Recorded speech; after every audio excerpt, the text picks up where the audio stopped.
étudier aujourd'hui la comptabilisation de la cession des titres à travers le TD numéro 2.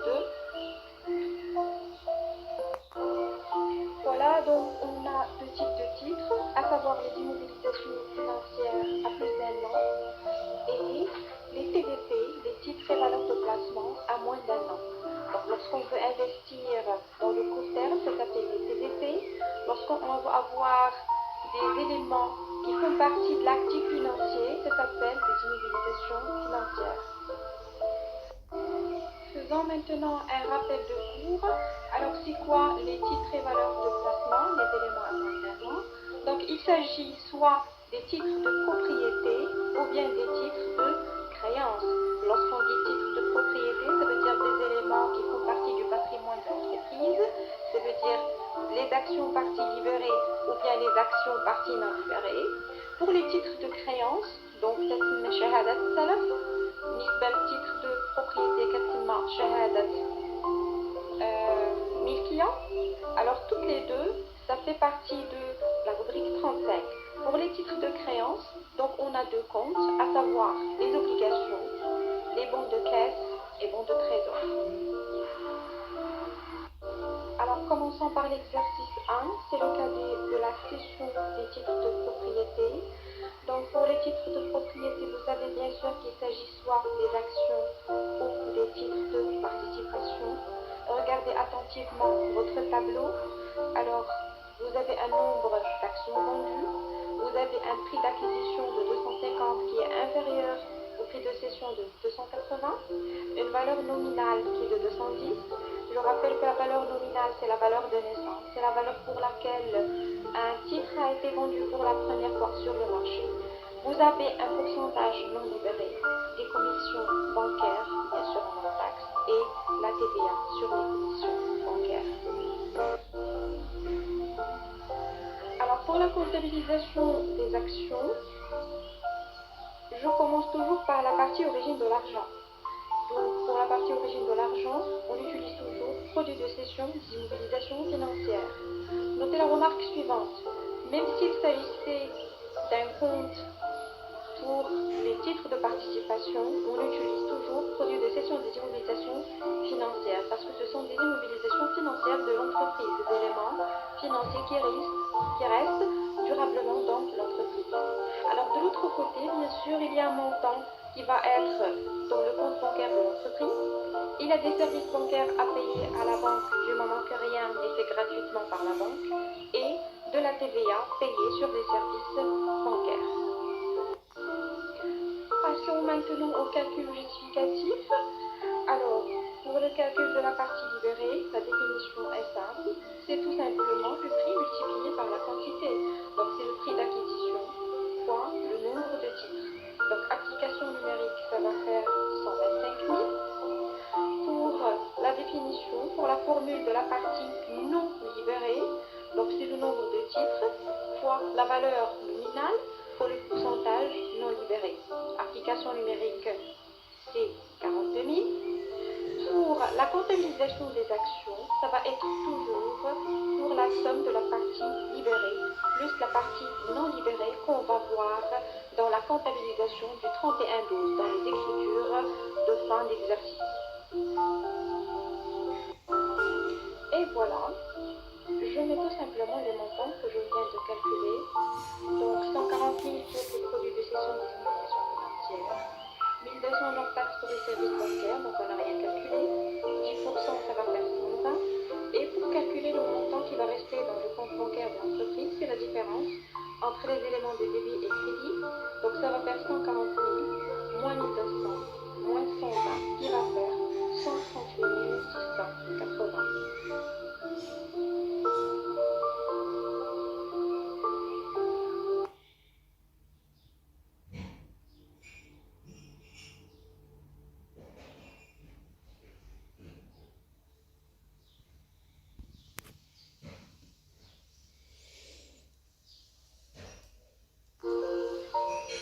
Donc faisons maintenant la deuxième partie de la comptabilité.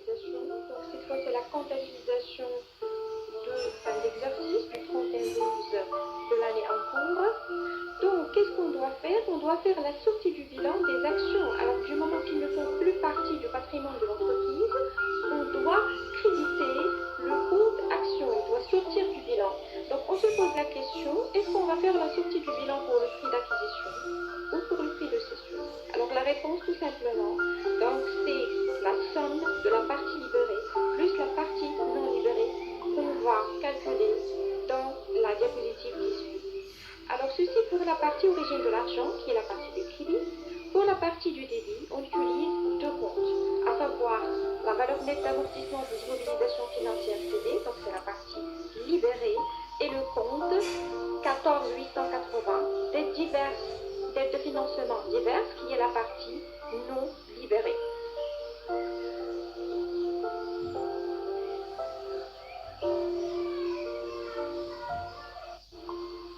Alors pour les calculs justificatifs, donc on se pose la question, mais quel est le résultat de cession?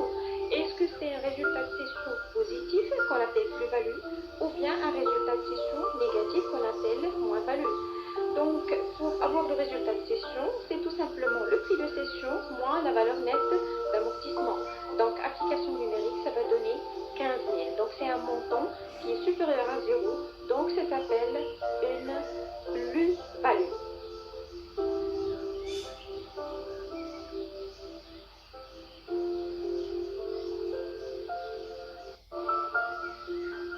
Passons maintenant au deuxième cas des titres de propriété. Donc c'est le cas des titres de participation.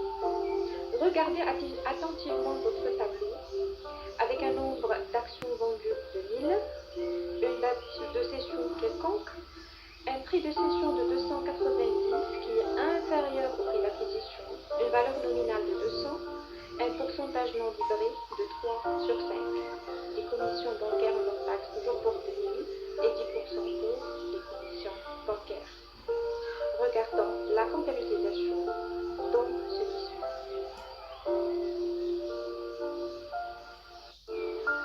Alors l'allure de la comptabilisation, regardez ici, elle ressemble pour la partie du crédit au cas des actions.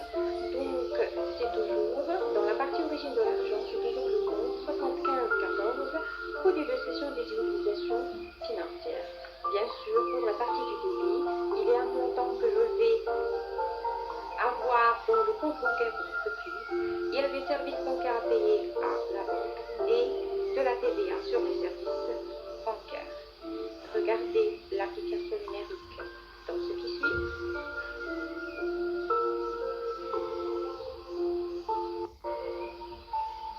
Voilà, donc faisons le calcul des produits de cession des immobilisations financières. Donc c'est tout simplement le produit du nombre de titres multiplié par la quantité, ça va donner 290 000. Vous avez 2000 pour les services bancaires non taxes, 10% ça va faire 200. Et bien sûr, pour avoir l'équilibre entre le total débit et le total crédit, donc pour le montant de la banque, c'est 290 000 moins 200 moins 2000 qui va faire 287 800.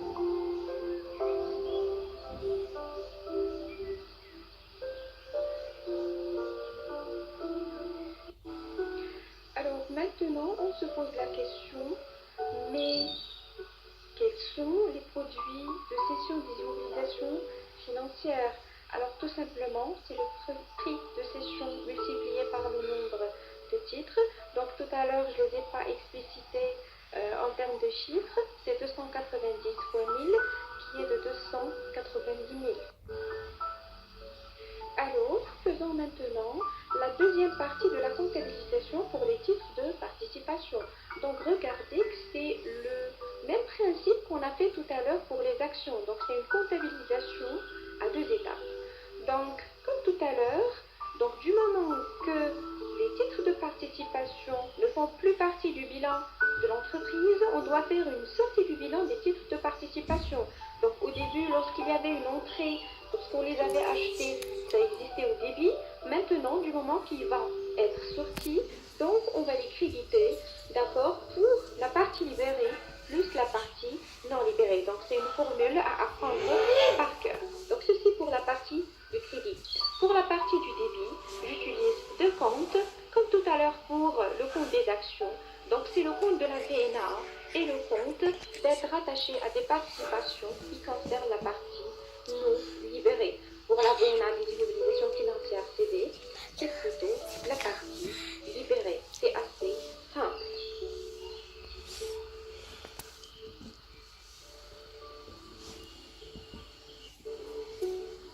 Pour les titres de participation, donc pour la partie libérée, la formule est simple, donc c'est le prix d'acquisition fois le nombre de titres. Application numérique, ça va donner 400 000. Pour la partie non libérée, c'est le nombre de titres fois la valeur nominale, fois le pourcentage non libéré. Donc application numérique, ça va donner 120 000. Donc pour les actions, pour la sortie du bilan des actions, ça va être pour la somme de la partie libérée plus la partie non libérée qui va faire un total de 520 000.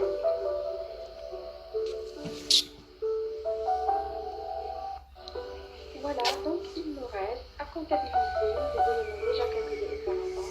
Donc pour les titres de participation, la sortie du bilan va être pour la partie libérée plus la partie non libérée déjà calculée auparavant pour un montant de 520 000. Alors pour la partie non libérée, c'est déjà calculé pour 120 000 et la différence, c'est la VNA pour un montant de 400 000.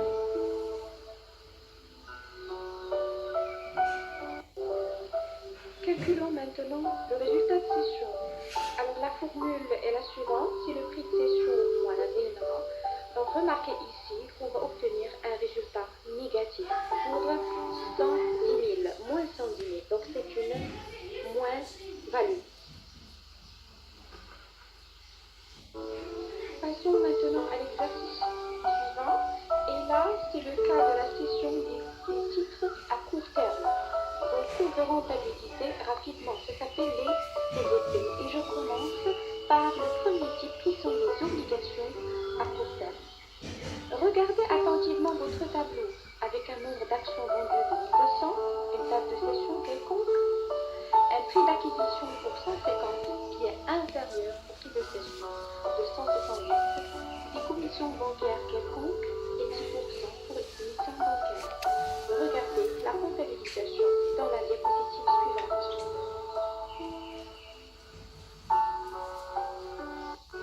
Alors je vais présenter en même temps le deuxième cas, le deuxième tableau qu'on va voir à tête reposée pour les bons de trésor, du moment que la comptabilisation va concerner les deux éléments.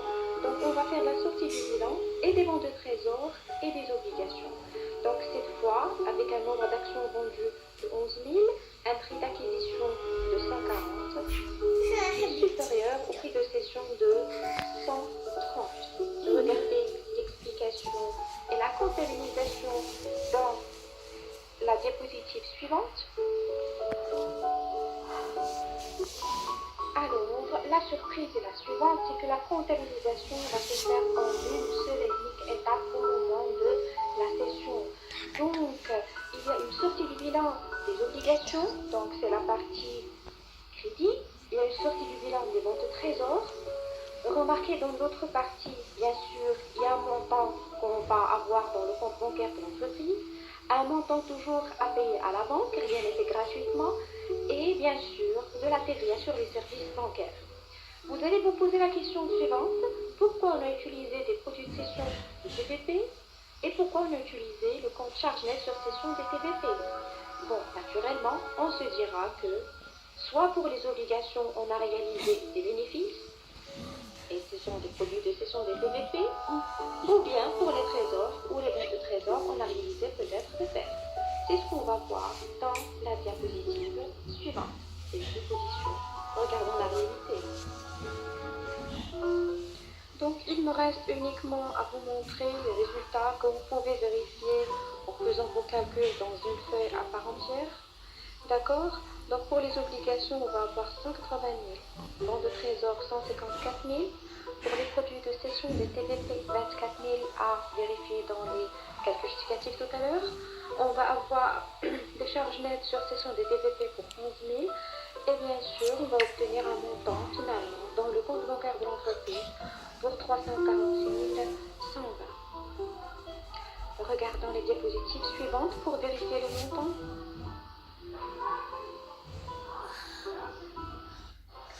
Voilà, donc je vous dresse un tableau pour le calcul de résultat de session. Donc vous allez voir que pour les obligations, on va avoir un résultat positif, donc c'est une plus-value, c'est un produit. Et pour les bons de trésor, on va avoir une moins-value, donc c'est une charge. D'accord? Donc faites le calcul. La formule est connue. Donc le résultat de session, c'est la différence entre le prix de session et le prix d'acquisition. Donc on va avoir moins 11 000 pour les bons de trésor. C'est pour ça qu'on a utilisé le compte charge nette sur session des TVP. Et on a obtenu 24 000 comme plus-value pour les obligations. C'est pour ça qu'on a utilisé produit net sur session des TVP. Et voilà. Voilà, on arrive au dernier cas. Donc c'est le cas des actions à court terme. Donc explorons à tête reposée les données. Donc le nombre d'actions vendues 530, une date de cession quelconque, un prix d'acquisition pour 260, un prix de cession qui est supérieur pour 320, une valeur nominale et cette fois un pourcentage libéré. Donc remarquez que l'exercice, soit il vous donne les pourcentages libérés et vous déduisez le pourcentage non libéré, ou bien il vous donne directement le pourcentage non libéré des commissions bancaires et de la TVA. Donc regardons dans ce qui suit la comptabilisation nécessaire. La comptabilisation est la suivante. Elle se fait en une seule étape aussi. Donc dans la partie origine de l'argent, j'utilise deux comptes, action partie libérée, action partie non libérée. Et vous allez voir que pour cette opération, il va y avoir une plus-value. Donc on va utiliser le compte produit de cession, produit sur cession des titres et valeurs de placement. Bien sûr, dans la partie du débit, donc on utilise le compte banque, c'est le montant obtenu dans le compte bancaire de l'entreprise, les services bancaires payés à la banque, la TVA sur les services bancaires payés à l'État et la partie non libérée qui est comptabilisée pour le compte dette sur acquisition des titres et valeurs de placement. Donc regardez dans ce qui suit les calculs nécessaires.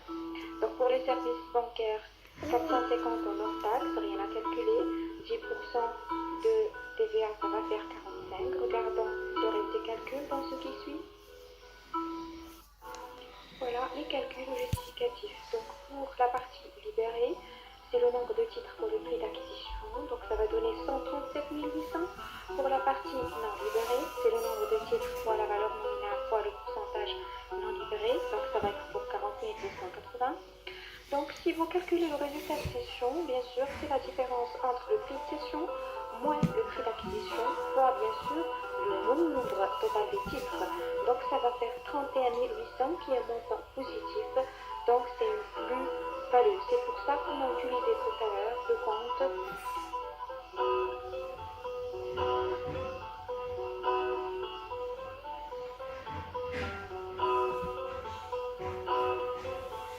déjà utilisé. Voilà une dernière diapositive qui contient l'ensemble des montants qu'on doit obtenir si vous faites le calcul dans une feuille de côté. Alors, pour l'action, pour le compte action partie libérée, ça va être 37 800. Action partie non libérée, 40 280, qui correspond à la partie au compte dette sur acquisition du TVP, qui est la partie non libérée. Pour les produits sur cession des TVP, c'est un produit qui est positif pour 24 000. Et bien sûr, si vous voulez obtenir le montant bien sûr, qu'on a dans le compte bancaire de l'entreprise, c'est la différence entre les éléments dans la partie du débit et dans la partie du crédit. Donc ça va être 137 800 plus 40 280 plus 24